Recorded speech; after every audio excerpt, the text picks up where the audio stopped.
Everyone, welcome back to my YouTube channel. My name is Kamini Singh और आज हम discuss करने जा रहे हैं क्लास 9th का साइंस का सैम्पल पेपर। इससे पहले हम क्लास 10th, 7th और 8th के भी सैम्पल पेपर सॉल्व कर चुके हैं।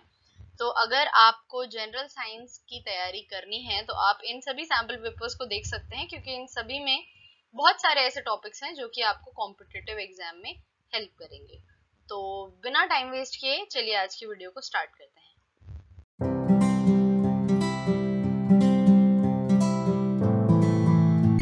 Convert the following temperatures to the Celsius scale. 793 kelvin और 870 केल्विन दिया हुआ है आपको। अब इस क्वेश्चन को सॉल्व करने के लिए आपको ऑलरेडी इंफॉर्मेशन जो होनी जरूरी है वो ये है कि 0 डिग्री सेल्सियस की वैल्यू है 273 केल्विन।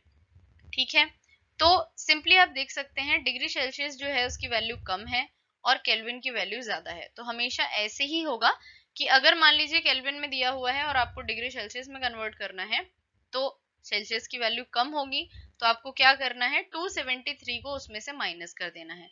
तो हम करके देख लेते हैं। 273 को माइनस, यहाँ पर क्या आएगा 3 से 3 0, ये 2 और ये 5, मतलब हमारा आंसर फर्स्ट वाले का क्या हो जाएगा 520 डिग्री सेल्सियस। सेकेंड वाले का आंसर आप मुझे कमेंट करके वीडियो के नीचे कमेंट में बताएंगे कि आंसर क्या आया है।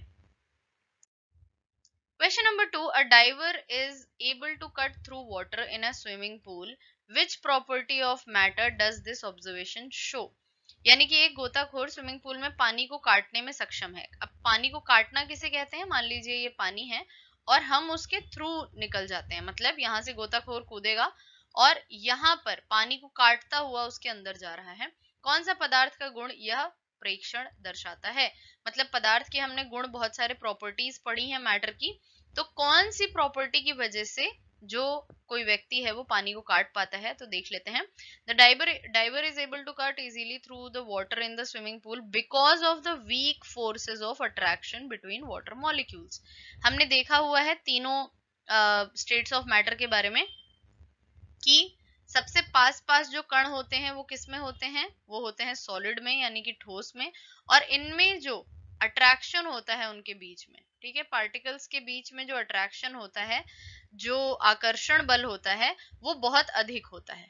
ठीक है, लेकिन जो पानी होता है उसमें क्योंकि पार्टिकल्स थोड़े दूर दूर होते हैं कंपैरेटिवली, तो यहाँ पर जो आकर्षण बल है वो कम होता है और इनके बीच में गैप है, तो इसे इंसान आसानी से इसे काटता हुआ पानी के थ्रू जा सकता है। यही हमारा आंसर होगा कि अणुओं के बीच का जो आकर्षण बल है वो कम है पानी के केस में, इसीलिए स्विमिंग पूल में इंसान पानी को काट के जा पाता है।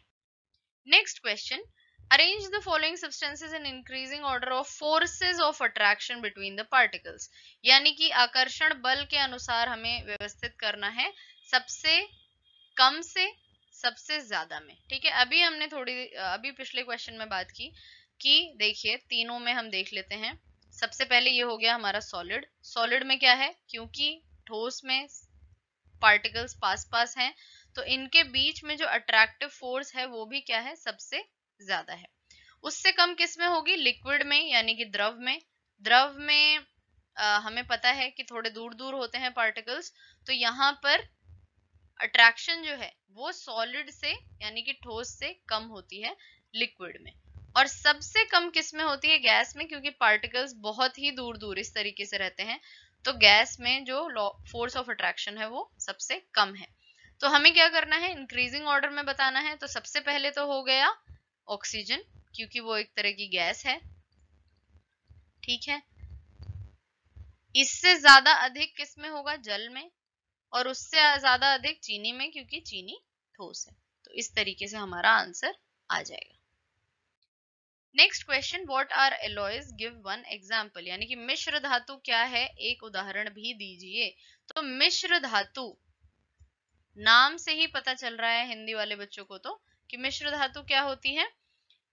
किसी धातु का किसी अन्य धातु या अधातु के साथ मिलाकर बनाया गया समांगी मिश्रण। पहली चीज तो आपको ये याद रखनी है कि ये किस तरीके का मिश्रण है, होमोजेनियस मिक्सचर है। ठीक है, यानी कि समांगी मिश्रण है। और किस किस का? या तो दो मेटल्स आपस में मिले हों या फिर एक मेटल और एक नॉन मेटल आपस में मिलकर जो होमोजेनियस मिक्सचर बनाते हैं उसे हम क्या कहते हैं, एलॉय। एग्जाम्पल्स क्या क्या हो सकते हैं, ब्रास, ठीक है, पीतल, ये दिख रहा है आपको, स्टेनलेस स्टील के बर्तन आप यूज करते हैं, वो भी एक तरह का मिश्र धातु ही है। तो आप इस तरीके से कोई भी एग्जाम्पल दे सकते हैं। What is concentration of a solution? Next question, विलयन की सांद्रता क्या होती है? तो विलयन की सांद्रता देख लेते हैं। A solution's concentration measures how much solute has dissolved in a given volume of solvent or solution, यानी कि कितनी विलय की मात्रा किसी विलायक या विलयन में हमने घोली हुई है। सिंपली अगर हम बोले तो यही होता है कॉन्सेंट्रेशन ऑफ सोल्यूशन। जैसे फॉर एग्जाम्पल, आपने एक ग्लास पानी में, मान लीजिए पानी आपने भरा इसमें, और आपने इसमें 2 ग्राम चीनी मिलाई, और ये कुछ 10 ग्राम पानी है, ठीक है। तो आप इसका कॉन्सेंट्रेशन या इसकी सांद्रता किस तरीके से निकाल सकते हैं कि आप ऊपर तो लिखेंगे कितने ग्राम आपने क्या मिलाया है, सोल्यूट मिलाया है। सोल्यूट का मतलब क्या हो गया, विलेय, ठीक है। चीनी इस केस में क्या हो गई, विलेय, और पानी क्या हो गया आपका, विलायक या फिर सॉल्वेंट, ठीक है। तो आपने कितनी चीनी कितने पानी में मिलाई है, सिंपली अगर हम बोलें तो कॉन्सेंट्रेशन ऑफ सॉल्यूशन यही होता है। तो आप क्या लिखेंगे ऊपर, 2 ग्राम, यानी कि आपने क्या लिखा, मास ऑफ सोल्यूट, है ना। आपने विलेय का द्रव्यमान लिखा, और नीचे आपने लिखा विलायक का द्रव्यमान, विलायक या फिर सॉल्वेंट का मास लिखा आपने, ठीक है। तो ये आ गया हमारा ये हमारा कॉन्सेंट्रेशन आ जाएगा 1/5, और इसको आप जब सॉल्व करेंगे पूरी तरीके से तो क्या आएगा, 0.2। ये आपका कॉन्सेंट्रेशन आ गया, ठीक है, सांद्रता आ गई। या फिर आप एक और तरीके से कर सकते हैं कि 2 ग्राम तो आपका सोल्यूट है ही, लेकिन सोल्यूशन का पूरा वॉल्यूम कितना है। अगर आप पूरा सोल्यूशन का मास देखेंगे तो कितना आ जाएगा, 10 + 2 12 ग्राम, ये आ गया 1/6। इसको आप सॉल्व कर लेंगे तो आपका क्या आएगा, कॉन्सेंट्रेशन। यानी कि या तो आप ये देख लीजिए कि आपने कितना विलेय घोला है विलायक में, या फिर कितना विलेय घोला है पूरे के पूरे विलयन में, तो उसे ही हम क्या बोलते हैं, आपके विलयन की सांद्रता या फिर concentration of a solution. Next question, name 2 organelles we have studied that contain their own genetic material, यानी कि ऐसे कोशिकांग, यहाँ जीवो नहीं आएगा, ये आएगा कोशिकांग। ऐसे 2 कोशिकांग के नाम लिखने हैं जिनका कि खुद का ही आनुवांशिक पदार्थ होता है। तो देखिए हमने 2 पढ़े हुए हैं ऐसे, पहला तो है माइटोकॉन्ड्रिया और दूसरा है प्लास्टिड, ठीक है। इसे हिंदी में भी दोनों को यही कहते हैं, माइटोकॉन्ड्रिया, या फिर आप का आंसर हो जाएगा प्लास्टिड। अगर प्लास्टिड नहीं लिखना चाहते हैं तो हरित लवक भी लिख सकते हैं, यानी कि क्लोरोप्लास्ट भी लिख सकते हैं, राइट।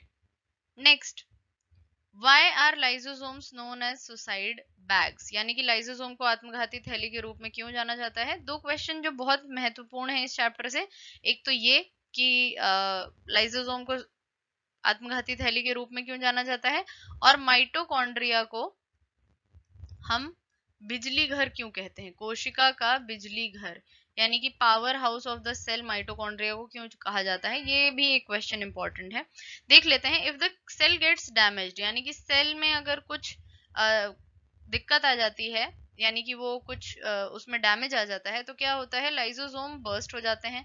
इसके अंदर लाइसोसोम होते हैं, वो फट जाते हैं।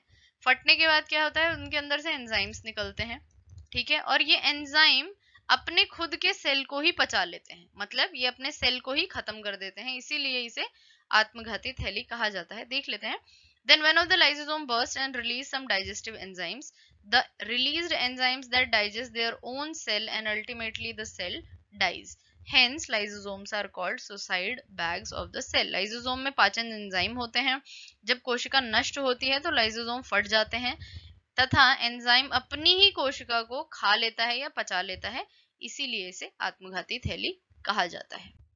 Next question, where do the lipids and proteins constituting the cell membrane get synthesised, यानी कि जो हमारी कोशिका झिल्ली होती है, बाहरी जो झिल्ली होती है, वो लिपिड और प्रोटीन की बनी होती है। ठीक है, तो हमसे अब ये पूछा जा रहा है कि ये हमारे सेल के अंदर यानी कि कोशिका के अंदर ये लिपिड और प्रोटीन बनते कहाँ पर हैं। तो लिपिड और प्रोटीन के बारे में हमें पता है कि दो जगह पर लिपिड और प्रोटीन बनते हैं। एक हम जानते हैं, एक हिस्सा होता है endoplasmic reticulum, right. Endoplasmic reticulum को हिंदी में कहते हैं अंतर्द्रव्यी जालिका। एक होती है खुरदुरी अंतर्द्रव्यी जालिका यानी कि रफ एंडोप्लाज्मिक रेटिकुलम, और एक होता है चिकनी अंतर्द्रव्यी जालिका यानी कि स्मूथ एंडोप्लाज्मिक रेटिकुलम। तो रफ एंडोप्लाज्मिक रेटिकुलम को रफ क्यों कहते हैं, क्योंकि इसके ऊपर राइबोसोम होते हैं। ठीक है, अब ये जो राइबोसोम है ये किस में मदद करते हैं, प्रोटीन के सिंथेसिस में। ठीक है, और SER यानी कि चिकनी अंतर्द्रव्यी जालिका बनाती है लिपिड। तो यहां से आ रहा है यानी कि RER से आ रहा है प्रोटीन और SER से आ रहा है लिपिड, जो कि हमारा जो कोशिका झिल्ली है उसको बनने में मदद करता है। Next question, what are the functions of the stomata, यानी कि रंध्रों के क्या कार्य हैं, रंध्र छिद्र जो होता है पौधों में उसके क्या कार्य होते हैं। तो देखिए, stomata are responsible for the exchange of gases for photosynthesis. ठीक है, ये देख सकते हैं आप चित्र में कि क्या करते हैं, गैसीय आदान प्रदान, गैसों का आदान प्रदान, कार्बन डाइऑक्साइड को अंदर लेना स्टोमेटा का काम है और ऑक्सीजन को बाहर छोड़ना।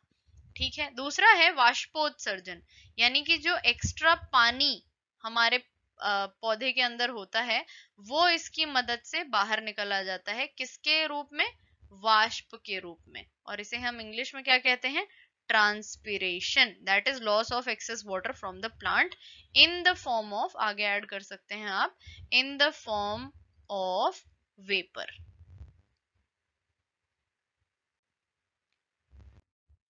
Next question, what is the specific function of the cardiac muscle, यहाँ पर दिख रहा होगा आपको।